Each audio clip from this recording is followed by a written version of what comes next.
All right, let's quickly finish our work on the Cartesian coordinate plane. Let's talk about equations of circles. Here is the standard equation of a circle. Some things to point out here are we have horizontal translation of the center point, vertical translation of the center point, and the radius. So if we have no horizontal translation, no vertical translation, then we have the quantity x minus 0 squared, or x squared, and y minus 0 squared, or y squared. So this is the equation of any circle that is centered at the origin of radius r.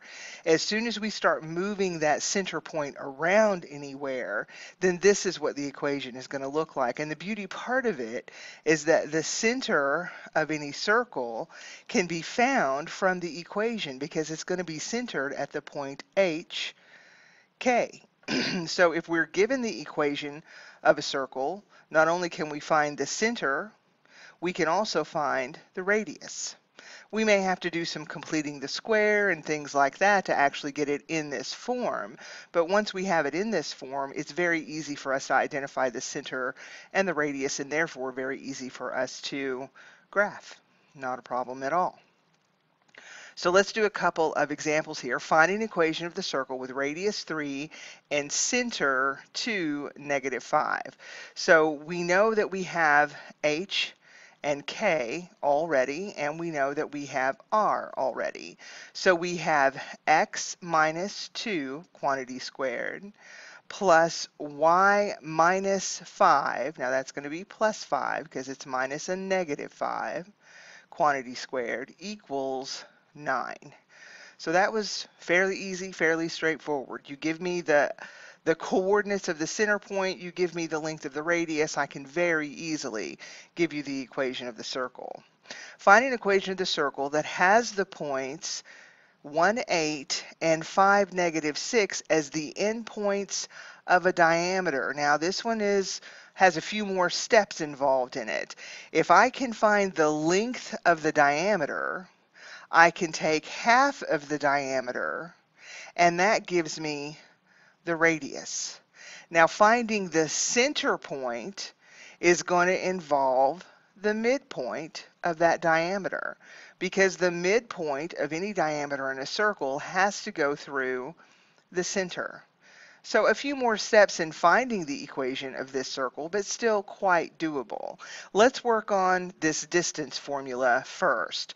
So I know that the diameter is going to be the square root of the difference in the x-coordinates, 1 minus 5 quantity squared, plus the difference in the y-coordinates, 8 minus -6 quantity squared.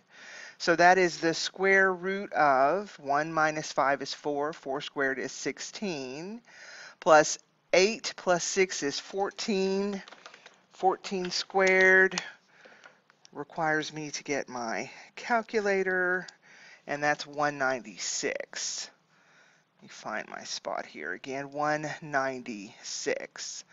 So 196 plus 16 is 212. So the square roots of 212. And that's a beautiful exact number. Not a problem. Now I know that the radius is 1/2 of the diameter. So my radius is going to be 1/2 of the square roots of 212. And that's all I need. That's a perfectly fine value. It's an exact number. I don't need a decimal approximation. Now let's find the midpoint of these 2 points that lie on the diameter, and we know that's the center of our circle. So it's the sum of the x-coordinates over 2 and the sum of the y-coordinates over 2. So 6 over 2 is 3, 2 over 2 is 1. So now we can find the equation that is going to be x minus 3 quantity squared plus y minus 1 quantity squared equals 1/2 times the square roots of 212 quantity squared. And I could clean that up if I wanted to, but that's a different lesson. We're doing perfectly fine with that value, not a problem.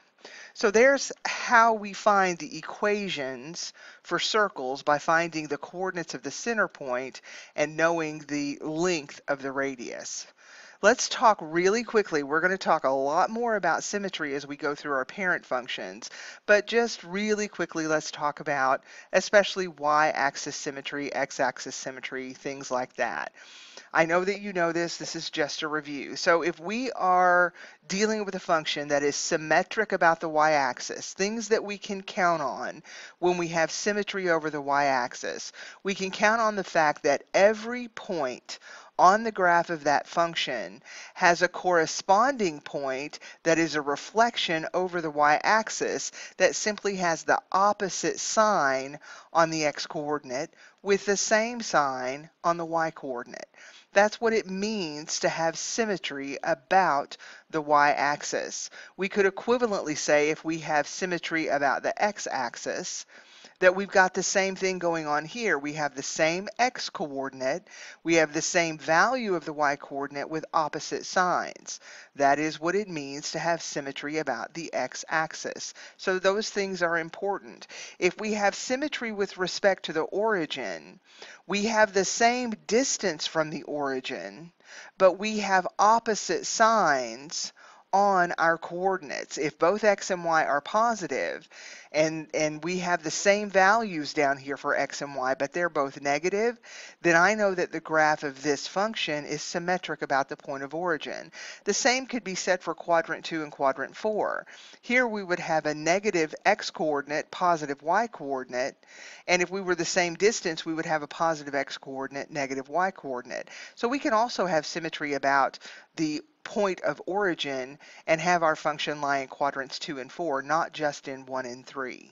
So symmetry is something we will use a lot down the line. I just wanted to point that out. I don't even know if I have any symmetry problems on the homework, but we will see it again. I just want to make sure that you're looking at symmetry a little more particularly maybe than you have in the past. So that's it for this second video, not very long. Come to class next time and we'll work some homework.